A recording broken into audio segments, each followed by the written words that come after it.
What are we, some kinda Suicide Squad?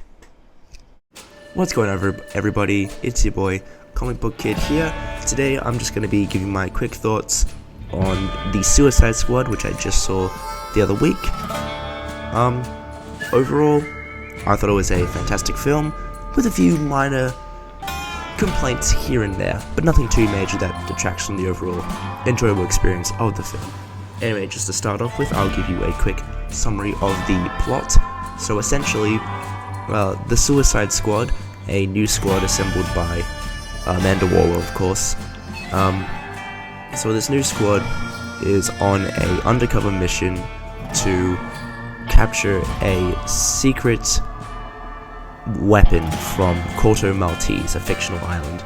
The weapon is designated as Project Starfish, later on revealed to be Starro, and after a series of mishaps, lost teammates, the usual Suicide Squad shenanigans, the team ends up having to defeat Starro, the alien conqueror, and save Corto Maltese from being destroyed by an alien warlord monster thing. So like I said, for my general thoughts, I thought the movie was a really interesting, really visually striking, and just a really enjoyable and funny experience. It's definitely a James Gunn film. Like, it's got his signature trademark style all over it, the gore, the action, the off-the-wall kind of non-linear narrative structure. It's just a weird, wacky, wonderful James Gunn experience, and just all set within a DC continuity. And for the Suicide Squad, it's absolutely the perfect choice for it. It's not like the greatest film ever made or anything like that, and if you're gonna go in expecting that, you're gonna be disappointed, I'll say, obviously, but really you shouldn't go into any film like that, so that's just kind of a weird nonsense disclaimer. Honestly, if you're going in and you're expecting a fun DC Suicide Squad film directed by the guy who did Guardians of the Galaxy, it's that, and it's more.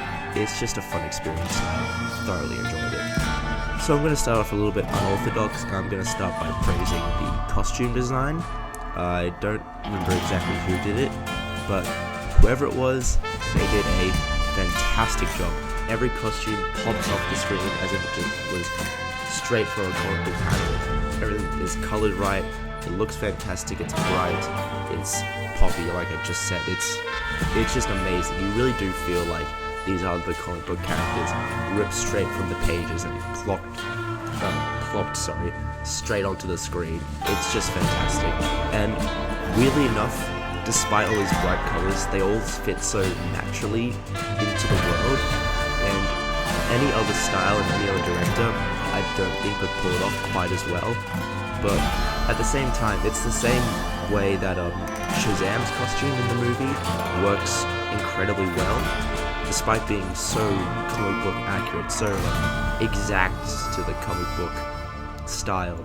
You'd think, looking at it, you'd go, how the hell does this work? But it just does so well.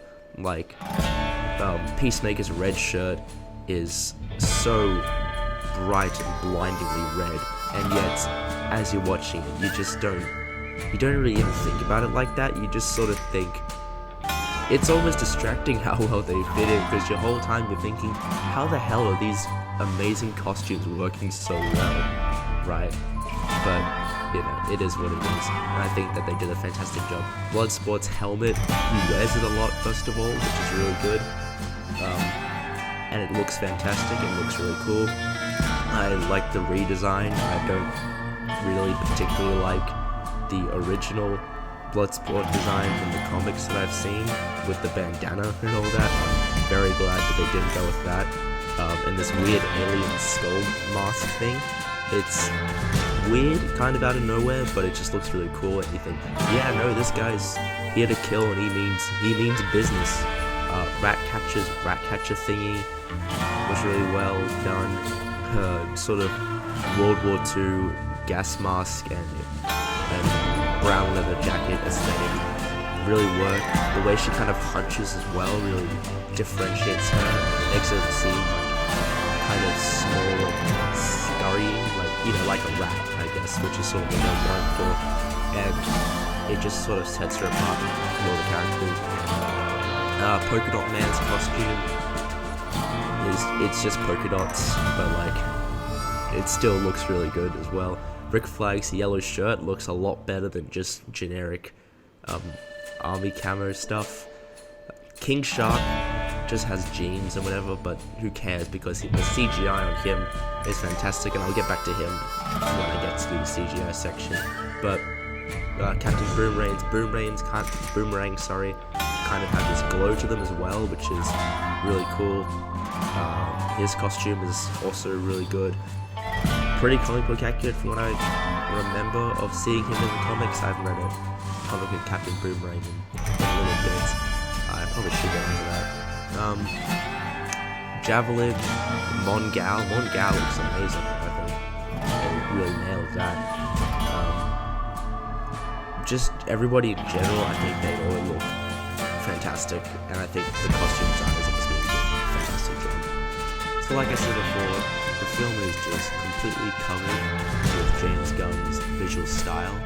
From start to finish, it's definitely 100% a James Gunn movie. It's got his editing techniques, his jokes, his unique style to filmmaking, his gore, his visual transitions, which there are a lot of. They're all fantastic as well. He has a very creative way of using the environment to sort of display subtitles. Not subtitles, but almost like chapter headings, time transitions. Everything just sort of fits naturally, seamlessly into the world that he is directing, and I think it does just wonders for the film itself. It's fantastic to watch. It's fantastic to see on the big screen. He definitely does justice to the strange and non-linear storytelling you can do with a comic book film. It's very, the gore at least, and the humor is very reminiscent of something like Super, and strangely enough, I would say this thing is probably least like Guardians of the Galaxy of all his films. Like, it really is pretty much nothing like it, except for the ensemble team dynamic. Other than that, they're just two completely different films, and I think that's a real testament to the different styles that he can incorporate in his films and in his directing ability. So, bravo to him for doing that. I think that's incredible, and I really did like his visual style in this. Not much to say on the CGI, except that it just looked really good. Everything looked really realistic. It blended seamlessly into the world. It was very stylistic, colorful, and it was just a fantastic addition to the film. James Gunn and the team that he worked with to create the CGI creatures such as King Shark especially looked fantastic, but Starro as well, Polka-Dot Man's polka dots, although those were partially used with practical effects, but mostly, I mean, the things that couldn't be done with practical effects, such as the absolute scale of Starro, and a walking, talking Shark Man thing. They were just done so fantastic, and like I said, blended seamlessly into the world. They all had their own unique attributes to them. They all popped off the screen. They all looked like their comic counterparts really well, and I just think that they have done a really great job bringing these characters to life with the use of CGI. So, the violence. This is where I tell you, don't bring your kids to see this film unless you're perfectly fine with them seeing like multiple head explosions, visceral gunshot wounds, and wounds that leave chunks of flesh just missing from the person. Because holy crap, this has definitely got James Gunn's signature stamp of violence cranked up to 60 on the 1 to 10 scale. It's incredible. It's so visually striking to watch. It's really the kind of over-the-top crazy violence you would see in a comic book brought to the big screen. And at times, it can feel kind of excessive when it comes to this sort of comic book film. When it comes to having over-the-top violence all the time, it can kind of delve into the point where you feel like, did you really need to do that to a person, kind of thing, you know? But for the most part, I think he manages to strike this very tricky balance between going over the top with the gore and the blood and death, but when it needs to, wounds and deaths can be subtle as well. A person can just be shot or stabbed and just bleed out. They don't have to explode into a million tiny pieces. And I think every DC director has always been pretty good at portraying their level of violence and gore in films very well, where sort of someone like Zack Snyder, for example, praises movies or despises them. His violence is definitely very stylistic and tends to try to serve an artistic purpose, to sort of further themes that he envisions in his stories, which is often just, these are larger-than-life gods amongst men, fighting battles in the streets and causing chaos and destruction. You get that less in Justice League, but definitely in Batman vs Superman and in Man of Steel, which was a big point of contention for that film. But that's not really relevant. We're talking about James Gunn. James Gunn's violence, like I mentioned, it sort of strikes that really delicate balance between not going too over the top, but still being insane and gory and violent in all the best ways possible. And it really is just a testament to his ability as a director and as an expert who's really specialized in this kind of visceral, violent kind of action for a massive part of his career. It's just really entertaining to watch. I don't really know what else to say. Alright, so now we'll just jump straight into the characters. So mild spoilers from here on out, since I'm going to be mostly focusing on the characters that mostly affected the plot, which doesn't necessarily spoil who dies, but I feel as though you can probably gather that information from yourself just based on who I'm talking about and who I'm not talking about. So if you don't want to potentially spoil yourself, skip to this time. I'll put a link in the description and probably a timestamp on screen here, so you can just be like, okay, don't wanna get this part spoiled for me. Let's move on. It's your mom! So Bloodsport, as you can probably tell from the trailers, is definitely sort of the de facto leader of the Suicide Squad. Idris Elba plays him with a very sort of gruff and tired. He's just kind of like the tired dad of the group, which is very much like, it's a very entertaining thing to watch. It's very funny. He definitely carries all the serious parts of the film especially well. As gruff and tired as he is, and as much as he pretends to be like, oh, I don't care what happens to any of you, he definitely, is the one making sure the most people on the squad come out alive as possible. He's definitely, the one trying to keep everything balanced and order. He's there to get the mission done and get out alive so that the Suicide Squad doesn't live up to its unfortunate name. How well he does that is up to you when you watch the film, and I won't really spoil that much, but, shit happens, I guess. Oh, that guy, Milton. Harley Quinn is pretty much the same as she's been in every DC movie so far, so she's not amazing, she's definitely not the best character in the film.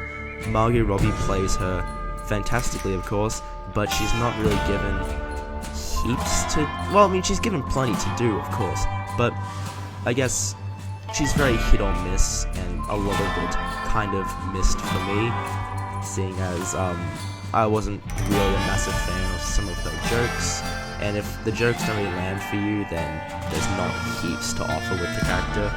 But when they do, they are definitely very funny. I think the way that Harley Quinn works best in this universe she's been set up in is when she's definitely works best in an ensemble, which is why they put her with the Suicide Squad. See, she'll basically say something silly, and one of the other characters will then turn that into a joke, which I think is probably the best way to do justice to the character that they have created for these films. So she's definitely not like a leading lady.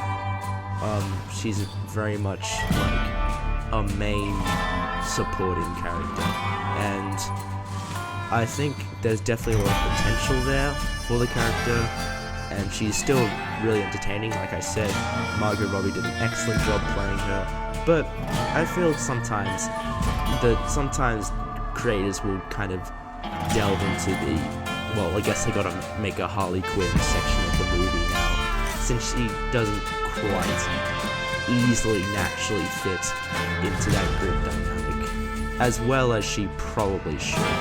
Not to say she's bad, but I feel it could have been done better, but for what we got, it was pretty good, and she's still a great part of the movie and a great part of the team. Ratatouille, what do you got? Bird. Now it. Stay off the comm. Rick Flag is definitely completely out of his element in this film, and yet he still retains that kind of poise and, structure to his life as you would expect from like a trained soldier. So he's definitely kind of like the straight man of the group.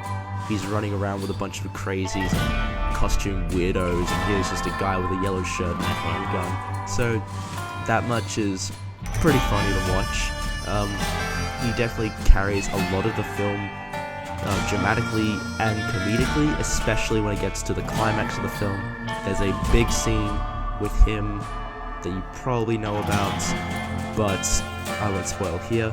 It's just really incredible to watch, and like, I don't know, I just think he's a very entertaining character. He's definitely that kind of stock standard modern action hero, but put into the world of the Suicide Squad where everybody is expendable. So the whole film, you do feel like, shit, he could die at any point, and that's a testament to the film as well. You do feel anybody could die at any point, but instead of like wishing they would, like in the last one, you're genuinely dreading it, because if everybody could die, that means your favorite character is actually at risk. So Rick Flag was definitely one of my favorite characters in the film. Not that he's like everybody's, I feel like that's just more of a personal taste, but I really enjoyed his character, and I really liked where it went, and I do like the character that he is in the films.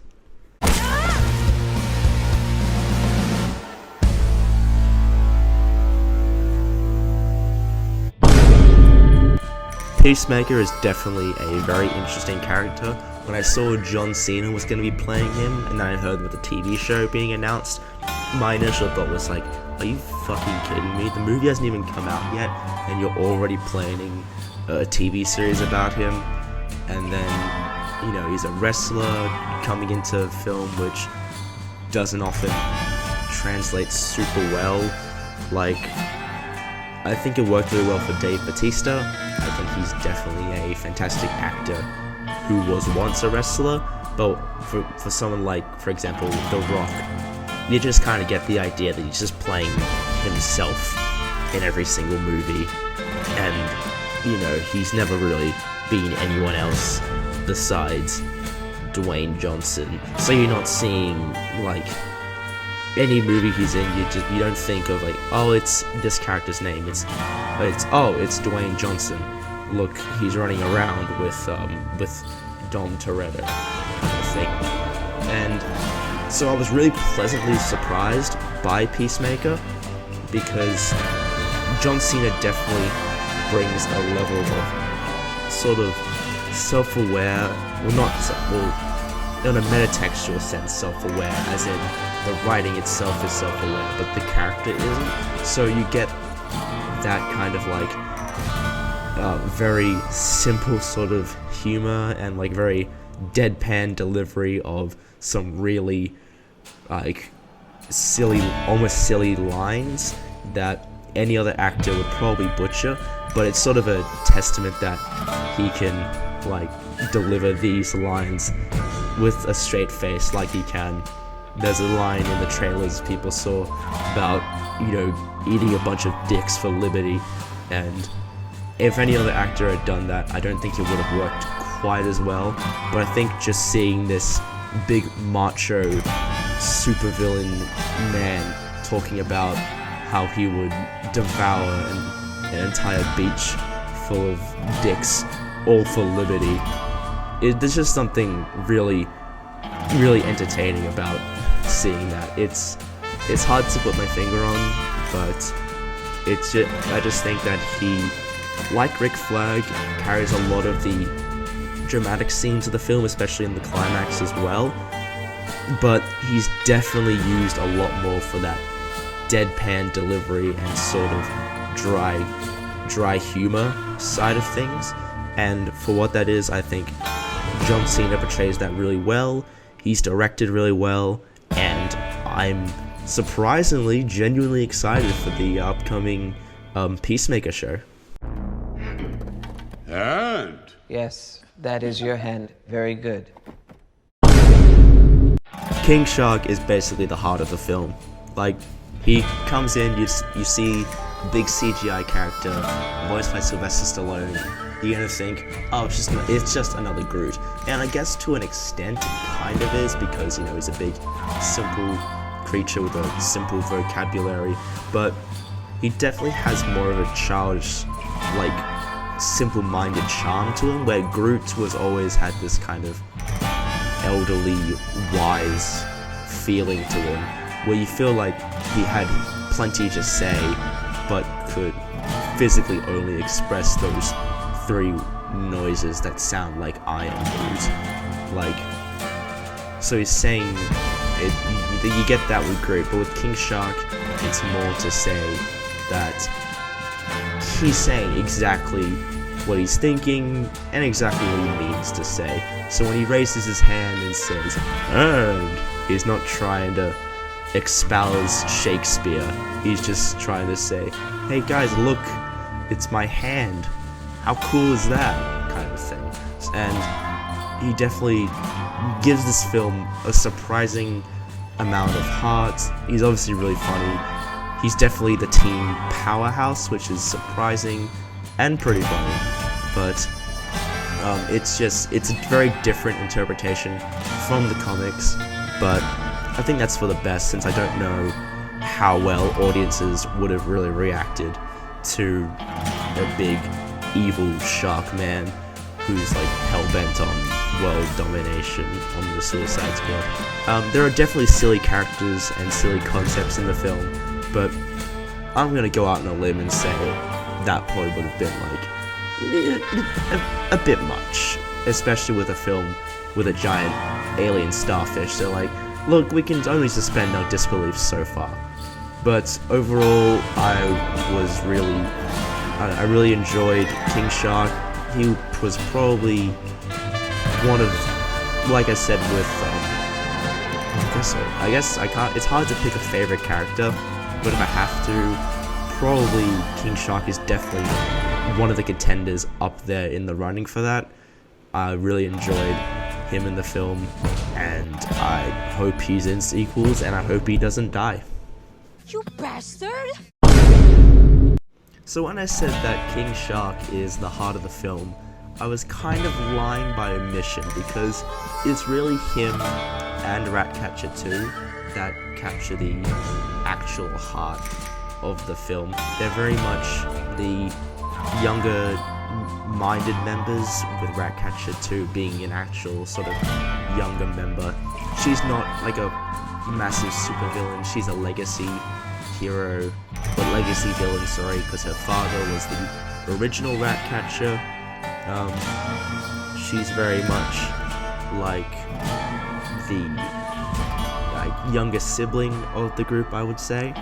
Her and King Shark have those two different ideas of, portray innocence together. They have good chemistry as friends. Like, they're very much the two friendliest people on the team. They sort of get everybody else to, well, while King Shark endears the team to the audience, Ratcatcher II sort of is what helps every other character to open up about their lives, their backstories, their motivation, just sort of become less one-dimensional characters in a natural sense, because everybody has this sort of underlying feeling that whatever happens, we want to make sure at least Ratcatcher gets out of here alive, because she definitely has like her whole life to live up to the name and to grow and change as a person. So she's very much got that kind of youthful innocence going for her, and yeah, like I said, for everybody pretty much, I thoroughly enjoyed watching it.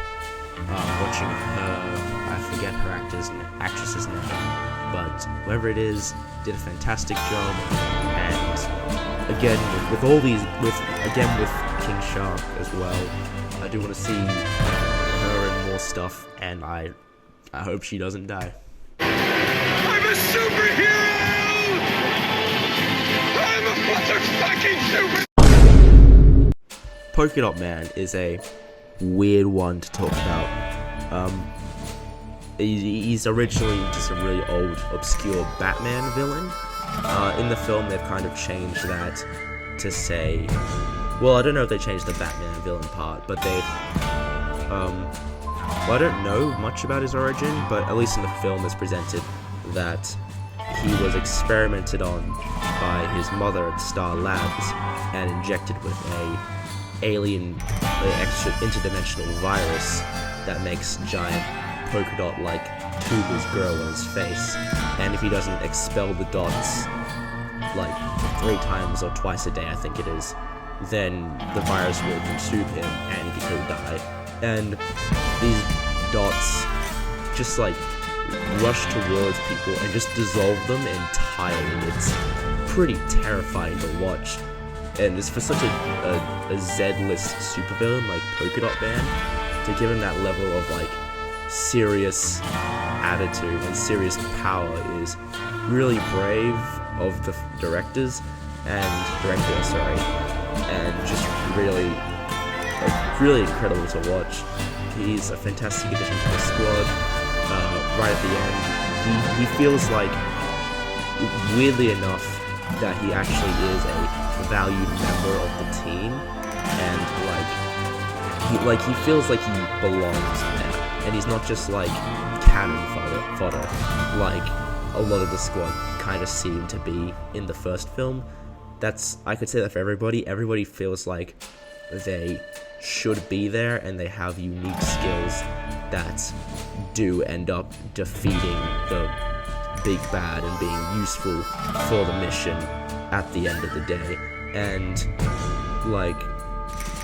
I feel like that's just a testament to the filmmakers, that they managed to make Polka-Dot Man one of those useful members.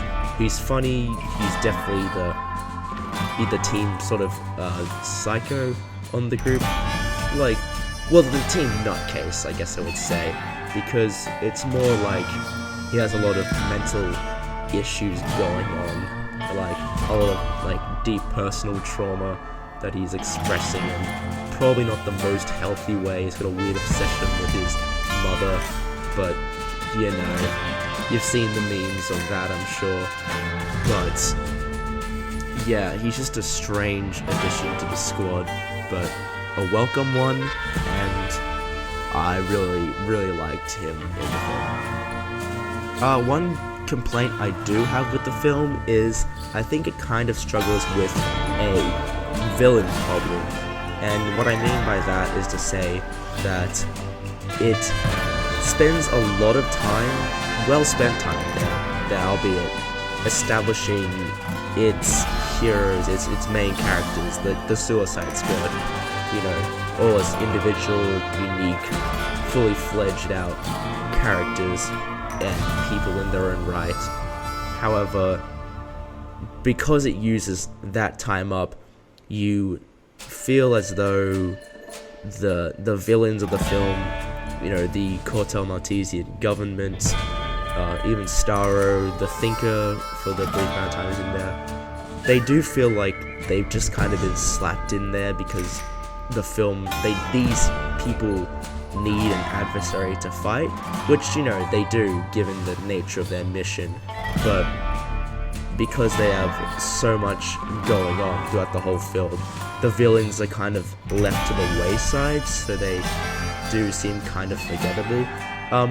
The Thinker's visual design sort of saves him from that, and he's played by the guy who played the second most recent Doctor, the old guy before he became a girl.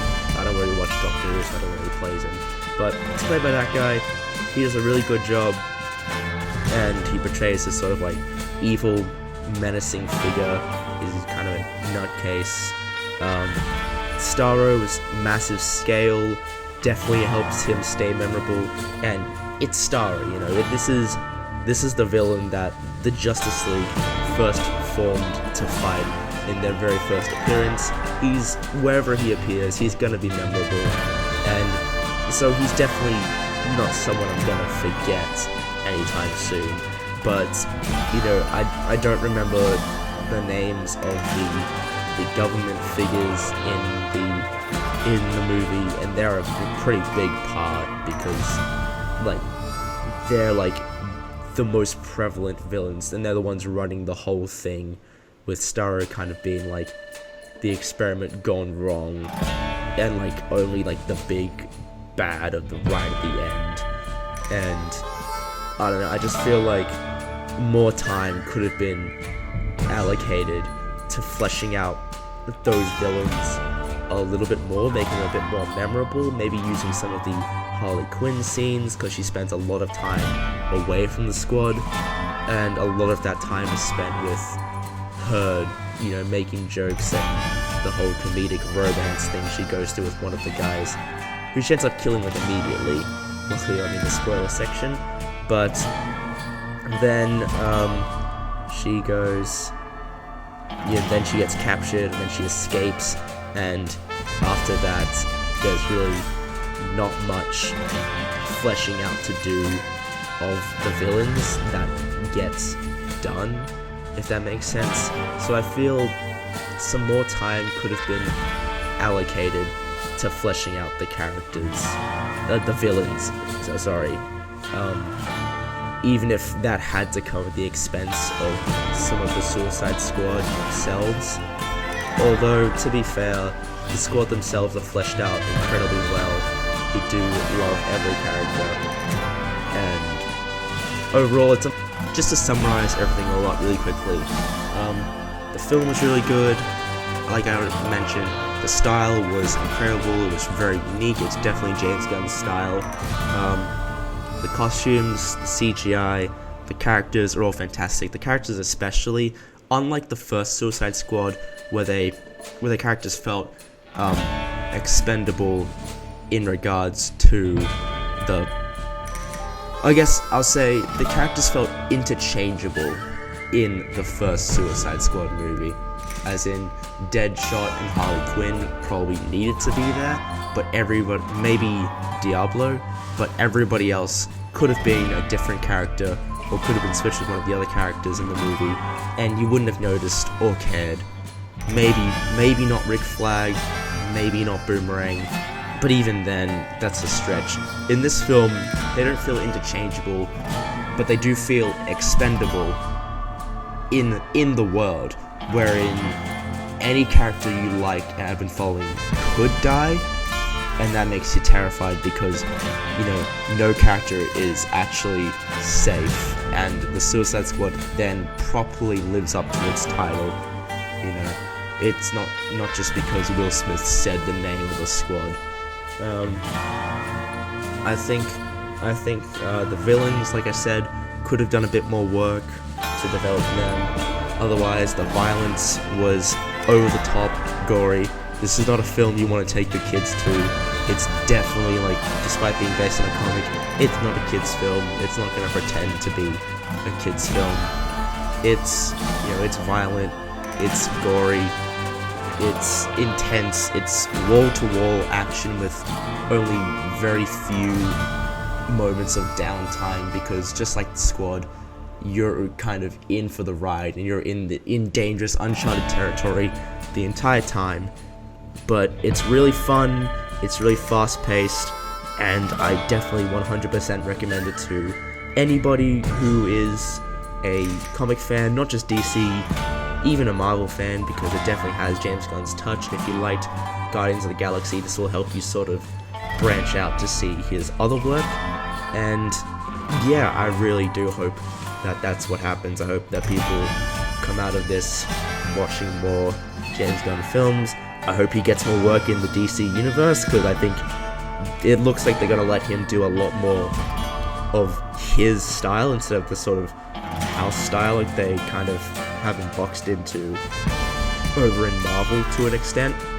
And yeah, one more time, definitely recommend probably one of my favorite films of the year so far, which albeit isn't that many films, and I'm gonna give it for a rating out of 10. I'll give it a solid 8, a solid 8 out of 10. So that's it. What, we some kind of Suicide Squad? That's gonna do it for me today, guys. Thank you very much for watching. If you enjoyed this, please be sure to like, share, subscribe, hit the bell notification. If you have anything to say, leave a comment down below. Even if you want to say some gibberish, if you want to debate any of the points that I made, anything like that, I'm definitely open to discussion. I really enjoyed the film. I know a lot of people didn't because of various reasons. Some people just because they wish David Ayer got his film instead. But overall, I'm not too fussed about that right now. I think James Gunn made a fantastic film, and I'm really eager to hear what people think of not just the movie but this review. So leave your comments down below, share with your friends, like, subscribe, hit the bell notification, like I said. And yeah, I'll see you guys in the next video. Bye. Welcome to the